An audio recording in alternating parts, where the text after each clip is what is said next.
Hello guys, আসসালামু আলাইকুম। কেমন আছেন আপনারা? আশা করি ভালো আছেন। This is from Ahnab stress of the world. চলে এলাম আজকে একটা অসাধারণ নতুন একটা ব্লগ নিয়ে। আমরা আজকে মোহাম্মদপুরের তুরাগ নদীর পাড়ে যেতে চাচ্ছি। তো সেই হিসেবে আমরা সবাই ছটপট করে রেডি হয়ে আমরা হাঁটতে হাঁটতে একটা অটো নিলাম। অটোতে উঠে আমরা কিছুক্ষণের মধ্যেই পৌঁছে গেলাম তুরাগ নদীর পাড়ে। এরপর এখানে একটা শুরু হয় ব্রিজের রাস্তা দিয়ে। মেবি এই ব্রিজের রাস্তাটা যতদূর মনে হয় গাবতলীর দিকে যায়, আমি অতটা শিওর না। আচ্ছা, ব্রিজ থেকে নদীর ভিউটা জাস্ট অসাধারণ অসাধারণ। আমার তো খুবই ভালো লেগেছে। জন্ম থেকে আমি ঢাকায়, তাই হচ্ছে গ্রাম বাংলার পরিবেশটা অতটা হচ্ছে উপলব্ধি করা হয়নি। তো সেই হিসেবে আমি যখনই কিছু কিছু হচ্ছে সবুজ ভিউ বা নদী দেখি, আমার কাছে খুবই ভালো লাগে পার্সোনালি। তো হাঁটতে হাঁটতে হাঁটতে হাঁটতে ব্রিজের আমরা কিনারায় চলে গেলাম। তারপরে আমরা একটা বোট ভাড়া নিলাম 1 ঘন্টার জন্য। বোটে ওঠার 10 থেকে 15 মিনিটের মাথায় আমার ছেলে তো কান্নাকাটি করে অবস্থা খুবই খারাপ। আর পার্সোনালি আমারও অনেক ভয় লাগে। আমি এই নিয়ে মাত্র চতুর্থবারের মতো হচ্ছে বোটে উঠেছি।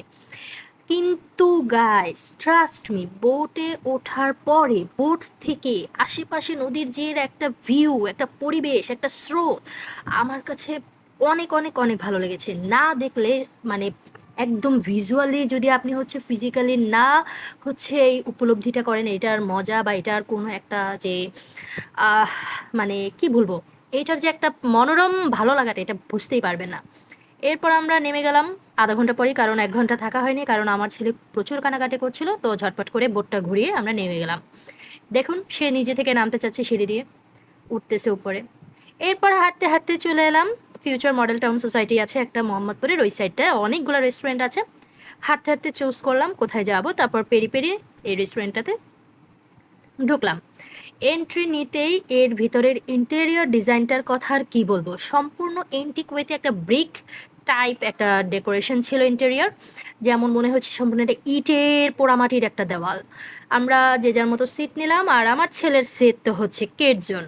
সে দৌড় দিয়ে গিয়ে খেলনার এখানে চলে আসলো, আর আমারও আর ওর বাবারও আসতে হলো, কারণ ওকে একা সম্পূর্ণ 1 সেকেন্ডের জন্য আমাদের চোখের আড়াল করি না। এরপর চলে এলাম ওর সাথে কিছুক্ষণ টাইম স্পেন্ড করছিলাম। ওর বাবার কাছে ওকে রেখে আমি একটু আশেপাশটা ঘুরে দেখলাম। আর ওই যে আমাদের সিট একদম শেষের দিকে আমরা বসলাম। আর ইন্টেরিয়র ডিজাইনের লাইটিংটাও তো অসাধারণ ছিল, অসাধারণ। এটা হচ্ছে ওয়াশরুম, আর এই দিকটা হচ্ছে রুফটপের দিকে যায়।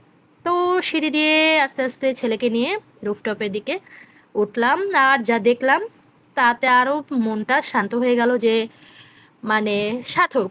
কারণ এখানে যে খাবারের প্রাইস আর সেটা একটু হাই, বাট এনভায়রনমেন্টের দিকে যদি আপনি যান তাহলে হচ্ছে আপনি সেটাকে ওয়ার্থ ইট ফিল করতে পারবেন। আর একটা সারপ্রাইজ তো আছে, ভিডিওটা একদম শেষ পর্যন্ত দেখুন। এরপর এই পাশটা হচ্ছে সম্পূর্ণ একটা গ্রিনারি একটা এরিয়া। এই গ্রিনারি এরিয়ার এখানে একটা সুন্দর করে আই লাভ ইউ লেখা আছে, ও কিউট। এখানে আমি আর আমার হাজব্যান্ড অনেক কাপল কাপল পিক তুলেছি। আচ্ছা, আর এখান থেকে বাহিরের যতগুলা হচ্ছে ভিউ দেখা যাচ্ছে, মানে একদম মানে একটা টাউন আর ভিলেজ কেমন মিক্স আপ দেখা যাচ্ছে, এই জন্য অসাধারণ লাগছে। এরপর হচ্ছে ডান পাশটা ঘুরে দেখি। ডান পাশটা ঘুরে দেখতে দেখতে আমার নজরে পড়লো টি স্টোর। খাবার শেষে আমি ভাবছিলাম, আমার হাজব্যান্ডকে বলছি একটু চা খাবো। এরপরে এই যে দেখুন গ্রিনারি, কি সুন্দর পরিবেশ, এখানে এনভায়রনমেন্ট ক্রিয়েট করা। এর মধ্যেই আমি ঘুরে ঘুরে দেখছিলাম, বুঝছেন, তার মধ্যে ডাক চলে এলো যে খাবার অর্ডার অলরেডি করে দিয়েছে। পিৎজা, 3টা লার্জ পিৎজা অর্ডার করা হয়েছে। এরপর আমি বললাম আচ্ছা যাও, আমি আসতেছি।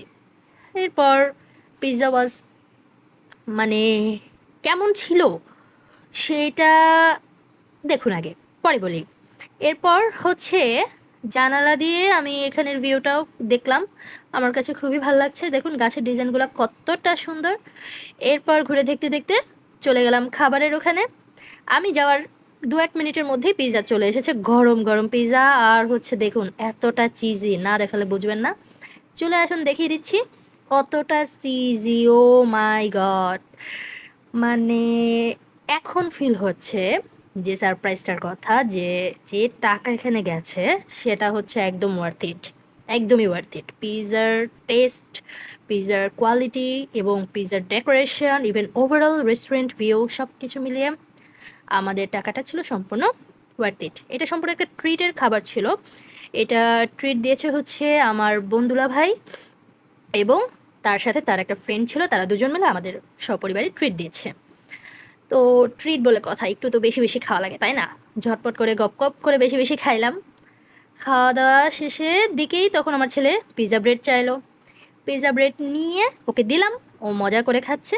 খাওয়া দাওয়া শেষ করে বাসায় চলে এসলাম। আল্লাহ হাফেজ, বাই বাই।